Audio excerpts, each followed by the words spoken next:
ఈరోజే ప్రారంభమై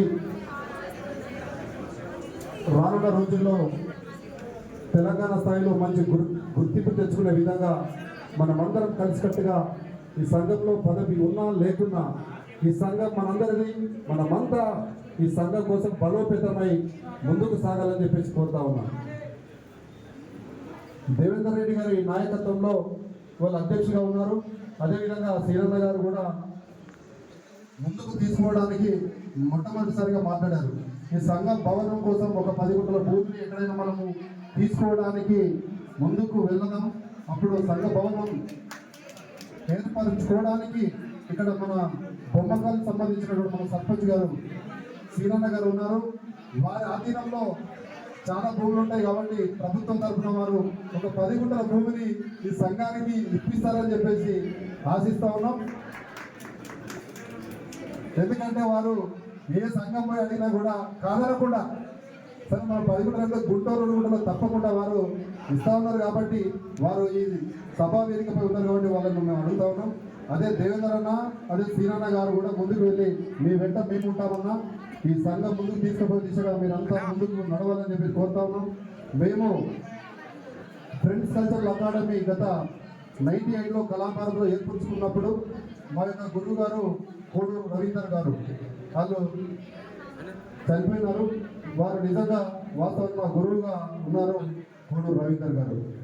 అదేవిధంగా టెక్నో శ్రీధర్ గారు వారి ఆధ్వర్యంలో నేను ఫ్రెండ్స్ కల్చరల్ అకాడమీ ఏర్పరచుకొని తెలంగాణ స్థాయిలో మా యొక్క ఫ్రెండ్స్ కల్చరల్ అకాడమీ ప్రధాన కార్యదర్శి మిలినియం శ్రీనివాస్ గారు, అదేవిధంగా మా యొక్క రామ్ గారి ఆధ్వర్యంలో ప్రతి సంవత్సరం ఎంతో మంది కళాకారులకు అవార్డ్స్ ఇస్తా ఉన్నాం.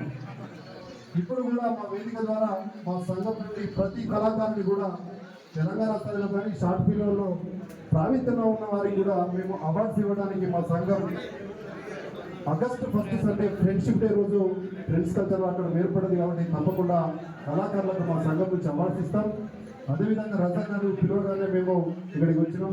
మా యొక్క రాష్ట్ర అధ్యక్షులు అదేవిధంగా మా కేంద్ర మంత్రి వారు బండి సంజయ్ గారి సహకారం కూడా తీసుకొని, ఎందుకంటే ఫ్రెండ్స్ కల్చర్ కానీ గౌరవాధ్యక్షులు వారు ఉన్నారు కాబట్టి సంఘం అంటే వారికి బాగా ఇష్టం కాబట్టి వారికి కూడా సహకారం తీసుకొని సంఘాన్ని ముందుకు తీసుకెళ్ళామని చెప్పి తెలియజేసుకుంటూ, రజా గారు ఇంకా రానున్న రోజుల్లో మంచి సినిమాలు తీస్తూ మా యొక్క మిలినియం శ్రీనివాస్ గారు మెగాస్టార్ చిరంజీవి పాట వస్తే యూట్యూబ్లో మన మెగాస్టార్ చిరంజీవి గారి పాట వస్తుంది. అదేవిధంగా ఏ యూట్యూబ్ తీసుకున్నా కూడా నుంచి రాము గారి ఎడిటింగ్ దర్శకత్వంలో వస్తుంది. వారు ఎందుకంటే మొట్టమొదటిసారి అన్నా మనము అవార్డ్స్ ఇద్దామంటే ఎవరికి ఇద్దామంటే నేను రాము గారి సహకారం తీసుకోవడం జరిగింది. ఇక్కడ ఉన్న వారికి ఎంతో మందికి అవార్డ్స్ ఇచ్చినాం. కొంతమందికి అవార్డ్స్ ఇద్దాం వాళ్ళు ఎక్కడికి వెళ్ళి వాస్తవానికి నేను ఇచ్చిన అసలు వారికి అవార్డ్స్, కానీ వారు మనం అవార్డ్స్ ఇచ్చిన వారికి కూడా గుర్తింపు లేక అలా రామన్న వాస్తవం రామన్న తెలుసు, నాకు తెలిసి ఇక్కడ ఉన్న వాళ్ళందరూ తెలుసు. చాలాసార్లు అవార్డ్స్ ఇచ్చినాం. అవార్డ్స్ ఇస్తే కనీసం గురువు మర్యాద లేకుండా కూడా ఇవాళ మన కళాకారులు ఉన్నారు కాబట్టి గురువు మర్యాద అనేది నేర్చుకోవాలి. మన క్రమశిక్షణ సంఘం అధ్యక్షులు మా రమేష్ గారు ఉన్నారు. ఎందుకంటే వారు ఉపాధ్యాయులు కట్టబెట్టుకుని ఆడిస్తారట. ఈ సంఘం అనేది మన భవిష్యత్తు కోసం, మన అభివృద్ధి కోసం మనం అంతా ముందుకు వెళ్ళాలంటే ముందుకు వెళ్ళాలని చెప్పేసి కోరుకుంటూ, వీరికి మొట్టమొదటిసారిగా చెప్పారు. ఎందుకంటే వీళ్ళందరికీ కూడా మన హెల్త్ కార్డు ఇప్పిస్తామని చెప్పేసి అధ్యక్షులుగా చెప్పారు. ఆ హెల్త్ కార్డు కూడా ఇప్పించాలా. మా వంతు సపోర్ట్ కూడా మీకు రాజకీయంగా కానీ ఈ విధంగా ఏ సంఘం నుంచైనా కూడా మా సపోర్ట్ ఉంటుందని చెప్పేసి తెలియజేస్తా ఉన్నాం. ముఖ్యంగా అధ్యక్షుల వారికి నూతనంగా ఏర్పడినటువంటి వాళ్ళకు తెలియజేస్తాను చిన్న విన్నపం. ఎందుకంటే అధ్యక్షుల వారి వినాలి దయచేసి. సంఘంలో గొడవలు కొట్లాటలు ఉంటాయి. యుగో ఫీల్స్ లేకుండా అందరినీ కలిసికట్టుగా ముందుకు వెళ్ళాలా. ఎందుకంటే గత 2 సంవత్సరాలకు ఒకసారి ఈ బాడీ ఎన్ని సంవత్సరాలు ఉంటుందో సినిమా చెప్తారు. ఎవరైనా ముందుకు వచ్చి నేను చేస్తానంటే స్వచ్ఛందంగా ఇచ్చేయాలి. ఎందుకంటే పోటీతత్వం పెట్టుకుంటే సంఘాలు విచ్ఛిన్నం అయిపోయి వాళ్ళ సంఘాలు రోడ్డున పడేటువంటి పరిస్థితి ఉంటుంది. కాబట్టి ఎవరైనా మన సమయం ముగించగానే మనం మళ్ళీ ఎవరైనా చేస్తానంటే ఈ సంఘంలో ఎవరైనా సభ్యులు నేను అధ్యక్షుడు ఉంటానంటే స్వచ్ఛందంగా ఏకగ్రీవంగా ఇచ్చే విధంగా మన సంఘం ముందుకు వెళ్ళాలని చెప్పేసి కోరుతా ఉన్నాం. ఎందుకంటే మా కెమెరాస్ క్లబ్ స్థాపించి మేము గత 25 సంవత్సరాలు అయింది. ప్రెసిడెంట్గా నేను ఉంటాడానికి ఇచ్చేస్తాను. ఎందుకంటే పనిచేస్తాను. నేను ప్రస్తుతం నేను అధ్యక్షుడు కావాలంటే ఇచ్చేయాలి అంతే. నాదే సంఘము నాదే వ్యవస్థ అని ఉంటే మాత్రము సంఘాలు విచ్ఛిన్నం అయిపోతాయి అని చెప్పేసి ఒక మాట మీకు తెలియజేస్తా ఉన్నాం. ఎందుకంటే మనం పెట్టిన సంఘము ఎవరు వచ్చి పెత్తనం చేస్తా ఉంటే మనం చూసుకుంటా ఎందుకు ఊకోవాలి ఒకసారి మీరు ఆలోచన చేయాలి. సంఘం పెట్టిందో ఎవరో తెలుసు, ఇందులో ఉన్నారు మన వాళ్ళు. వాళ్ళ మనం పెట్టిన సంఘము మనం వదులుకొని వచ్చి మనం పెట్టుకోవాల్సిన అవసరం లేదు. దయచేసి ఒక్కసారి మీరు వినాలి. ఇవాళ ఇవాళ రామ దగ్గర అటువంటి ఏర్పడినటువంటి సంఘం. నేను ఎడిటింగ్ పోయినప్పుడు దేవన్న అక్కడే కూర్చుంటుండే, అన్న ఏం చేస్తున్నావు అంటే ఎడిటింగ్ చేస్తున్నావు అంటుండే, సీనన్న ఏం చేస్తున్నావు అంటే ఎడిటింగ్ చేస్తున్నావు అంటుండే. ఇది సంఘం, మన సంఘం ఏర్పడి మనం ఇలా చేసుకుంటే, ఎందుకంటే సమాజంలో చులకన అవటం అనే ఒక భావన మీకు వ్యక్తం చేస్తా ఉన్నాను. దయచేసి మిత్రులారా, ఇప్పటికైనా మనం కళ్ళు తెరిచి, ఇప్పుడు ఎందుకంటే 200-300 మంది మన సభ్యులు ఉన్నాం.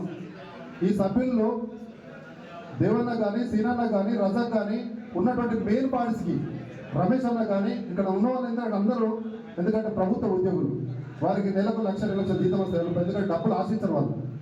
దయచేసి వాళ్ళ మార్గదర్శకంగా మనం ముందుకు వెళ్ళినట్టయితే ఈ సంఘము తెలంగాణ స్థాయిలో గుర్తింపు పొందే విధంగా మనం తీసుకురావడానికి కంగళ్ళబోతున్న ముందుకు వెళ్తామని చెప్పి తెలియజేసుకుంటూ ఎందుకంటే ఇప్పుడు ఎడిటింగ్ అయినా ఏదైనా 24 క్లబ్ మన సీనన్న అప్పుడు స్థాపించండి. అన్న మనమే సినిమా ఇద్దాం, మనమే కథ చేద్దామంటే అది మనదంతా మనకే ఒక ముందుకు ఒకరు ఎందుకు ఉంటారు. కాబట్టి మనమంతా కలిసికట్టుగా ముందుకు పోయి మన సంఘాన్ని ముందుకు తీసుకునే దిశగా మనమంతా పనిచేస్తామని కోరుకుంటూ, ముఖ్యంగా మా సీనన్న గారిని సపోర్ట్ చేయాలని కోరుతా ఉన్నాం. ముఖ్యంగా దీంట్లో కూడా మా సీనన్నకు, అదేవిధంగా నాకు, ఆర్కే మా రాధాకృష్ణ గారికి మెంబర్షిప్ కూడా ఇవ్వాలని చెప్పేసి రజాకారులు కోరుతా ఉన్నాం. మా 3 మెంబర్షిప్ కూడా మీ సంఘంలో మాకు ఇవ్వాలని చెప్పేసి కోరుతా ఉన్నాం. డబ్బులు కూడా ఇప్పుడే ఇస్తా ఉన్నాం మా ముగ్గురు.